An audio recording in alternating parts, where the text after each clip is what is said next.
Reynolds குழுமத்தின் அங்கமான Reynolds புரோகான் நிறுவனம் கோவையில் இன்று அதன் புது தயாரிப்பை அறிமுகம் செய்தது. கட்டுமான பொருட்கள் துறையில் ரெனகான், ஏஏசி பிளாக் போன்ற தனித்துவம் கொண்ட தயாரிப்பை அறிமுகம் செய்து இத்துறையில் ஒரு புரட்சியை ஏற்படுத்திய இந்த நிறுவனம் தற்போது ஃபைபர் சிமெண்ட் போர்டு என்னும் அதன் புது தயாரிப்பையும் நிறுவனத்தின் அடுத்த இலக்குகள் குறித்தும் கோவையில் இன்று நடைபெற்ற செய்தியாளர் சந்திப்பில் பகிர்ந்து கொண்டது. தற்போது நிறுவனம் வழக்கமான செங்கலுக்கு மாற்றாக ஏஏசி பிளாக் என்கின்ற தயாரிப்பையும் ரெனகான் டிராபிட் வால்ரெடி மேட் சுவர் பகுதியையும் உருவாக்குகின்றது. பல்வேறு கட்டுமான கலவைகளையும் தளங்களின் டைல்ஸ்களை ஒட்ட பயன்படுத்தும் பசை ஆகியவற்றையும் உருவாக்குகின்றது.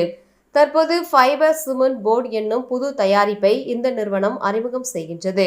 இதன் தனித்துவம் கொண்ட தன்மைகளால் இது வழக்கமான பிளைவுட், ஜிப்சம் போர்டுகள் மற்றும் கால்சியம் சிலிகேட் வகை போர்டுகளுக்கு ஒரு சிறந்த மாற்றாக அமையும். இந்த தயாரிப்பை கொண்டு முதல் 2 ஆண்டு காலத்தில் உள்நாட்டு சந்தையில் இது போன்ற பொருட்களுக்கு உள்ள 5 முதல் 8% இடத்தையும் கைப்பற்றவும், தெற்கு ஆசிய, மத்திய கிழக்கு நாடுகள் போன்ற சர்வதேச சந்தைகளுக்கு இதை ஏற்றுமதி செய்யவும் நிறுவனத்தால் திட்டமிடப்பட்டுள்ளது.